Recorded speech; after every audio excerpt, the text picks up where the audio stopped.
आज हम लोग बात करते हैं जो हमारी जिज्ञासा है उस पे। जिस चीज़ की हम कामना रखते हैं या फिर जो भी कर्म में हम लोगों ने कल बात किया था हमारी आशा के बारे में, होप के बारे में, ट्रस्ट के बारे में और स्मरण के बारे में।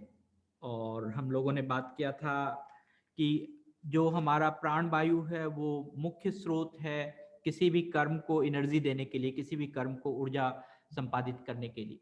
लेकिन जो जिज्ञासा है वो वह भी बहुत महत्वपूर्ण है। और जिज्ञासा के बारे में हम लोग जब बात करते हैं तो हमेशा देखना चाहिए कि जो जिज्ञासा है वो सत्य रूप से होना चाहिए। सत्य रूप का मतलब है हम ऐसी जिज्ञासा करें कि जिसमें इस चीज का अतिबदन करें या उसका उसकी उसकी कामना करें कि जो निश्चय हो, जो सच हो, जो सत्य हो। और विशेष रूप से हम अगर सत्य की जिज्ञासा करते हैं, जो चीज लगता है आपको कि यह हो सकता है या कोई झूठे आधार पर नहीं है, इसका जो तर्क है वो वास्तविक है, तभी हम उस चीज की जिज्ञासा करें तो वह जिज्ञासा हमारे लिए बहुत ही लाभदायक होती है। और अगर हम इसमें बात करें, हम लोगों ने बात किया था कि कर्म में विज्ञान की महत्व है। जो विज्ञान है, अगर हम विशेष ज्ञान के बारे में बात करते हैं अपने जब भी जिस समय भी आप सत्य को जानते हैं, जिस समय भी आप किसी चीज के विशेषता को जानते हैं और सत्य के रूप में विशेषता को जानते हैं और उसी सत्य को आप बोलना चाहते हैं, तो वही खास करके विज्ञान है। लेकिन अपितु क्या होता है कि आप लोग विशेष रूप से जानने वाला, हम सत्य कथन नहीं कहकर हम सुने सुनाए कथन को कहते हैं, या फिर ऐसे सत्य के बारे में हम बातचीत करते हैं कि वो मनगढ़ंत होता है। तो वह विज्ञान नहीं है। विज्ञान हमेशा आपके जो सत्य, जिस चीज को आपने अनुभव किया है, जिस चीज को आपने सत्य रूप से देखा है, वह आपका विशेष ज्ञान है। और मैं इसको इस तरह से कहूं कि विशेष ज्ञान आप हो सकता है कि कोई पहले से कोई तर्क, पहले से कोई लॉ, कोई अवधारणाएं वो इस पृथ्वी पर पहले से विराजमान हो, लेकिन आपने क्या उस चीज को फील किया है, क्या आपने उसको महसूस किया है? अगर आपने उसको महसूस किया है तो वह ही सत्य है उस अवधारणा को समझने के लिए, उस अवधारणा को जानने के लिए। जैसे गुरुत्वाकर्षण का बल है पृथ्वी में, और ये न्यूटन ने ये अवधारणाएं दी थी, ये नियम बनाया था कि गुरुत्वाकर्षण का बल है, कोई भी चीज अगर ऊपर जाएगा तो वो पृथ्वी की तरफ वो आकर्षित होगा। तो अगर आप इसको कभी आत्मसात किए, कभी इस चीज को देखा है, कभी इस चीज को परखा है, कभी इस चीज के बारे में समझने की कोशिश की है, तो ही आपका वो विज्ञान है, तो ही आपका वो विशेष ज्ञान है, उसके बारे में आपने जानी है और वही उसकी सच्चाई है। तो हमेशा आपकी जो जिज्ञासा है वो विज्ञान की भी जिज्ञासा होनी चाहिए। और आप हमेशा विज्ञान की भी जिज्ञासा करेंगे तो उसमें आपको ज्यादा से ज्यादा सीखने के लिए मिलेगा, ज्यादा से ज्यादा आप सत्य के रूप में अभिवादन करेंगे अपने आप को, सत्य सत्य के रूप में आप किसी भी चीज को जानने की कोशिश करेंगे।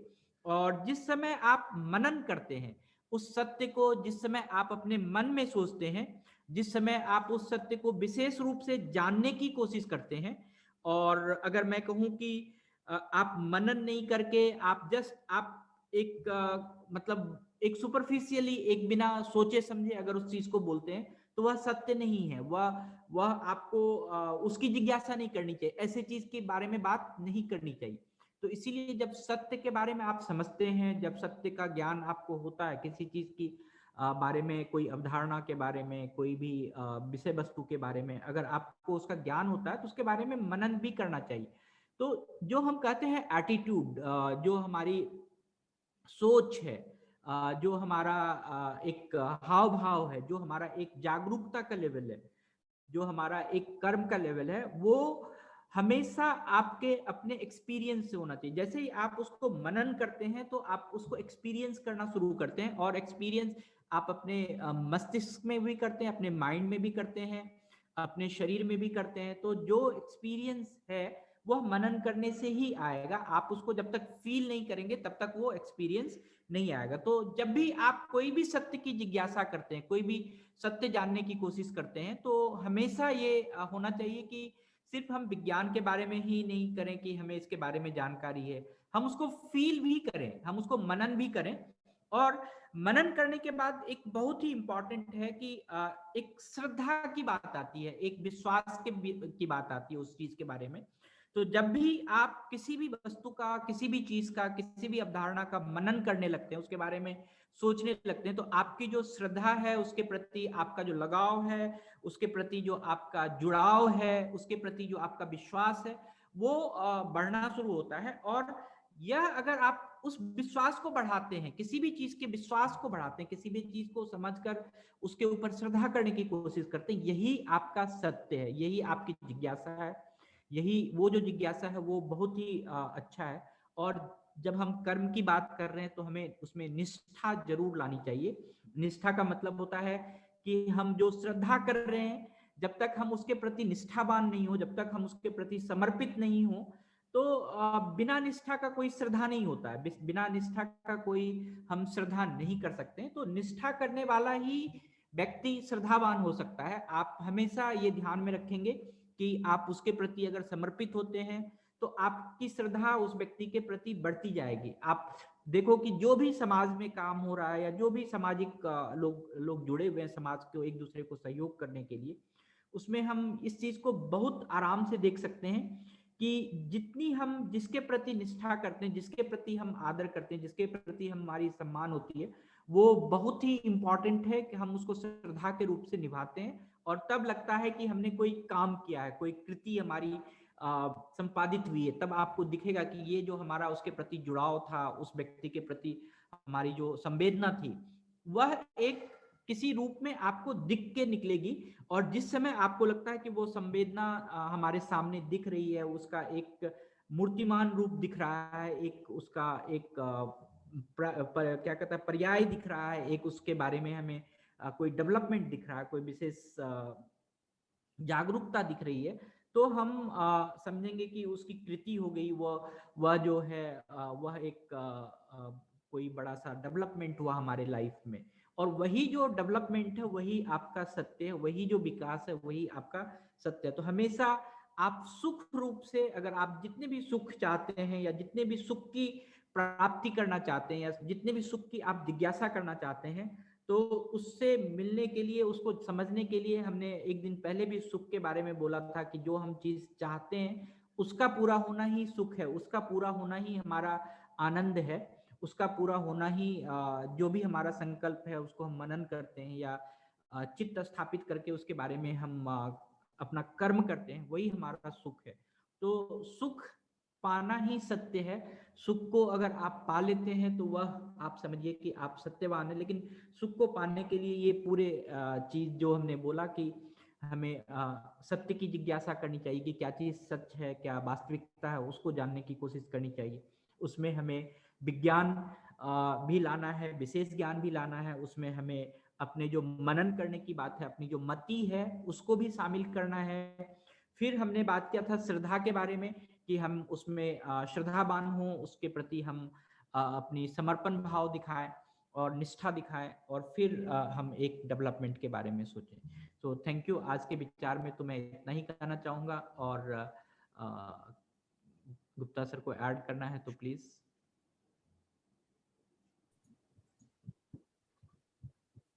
सभी को मेरा नमस्कार। कल मैं ज्वाइन करना चाहता था मगर नहीं कर सका। क्यों? क्योंकि मैं वो मन भावन का साइट देख रहा था। रजिस्टर किया ना मन भावन में भी, तो वहां पर 3:30 लिखा हुआ था। 3:30 तो वहां कुछ हुआ ही नहीं। तो ये किस कारण से हुआ? ये जिज्ञासा। क्यों जिज्ञासा हुई? कि आप किसी भी कार्यक्रम में जुड़ते हैं, वो क्यों जुड़ते हैं? तो जिज्ञासा के बस जुड़ते हैं। तो कल की जो मैंने भी बात कही थी ना, तो उसमें मैं ये कहना चाह रहा था कि hope is the mother of jest. आशा जो है वो जिज्ञासा की माता है। कि दोनों एक दूसरे पर आधारित है। आशा होगी तो जिज्ञासा होगी, जिज्ञासा होगी तो आशा होगी। अगर हमारे अंदर जिज्ञासा नहीं है तो हम आशावान बन ही नहीं सकते हैं, और हमारे अंदर आशा नहीं है तो जिज्ञासा नहीं हो सकती। दूसरी बात है कि होप सस्टेन्स लाइफ।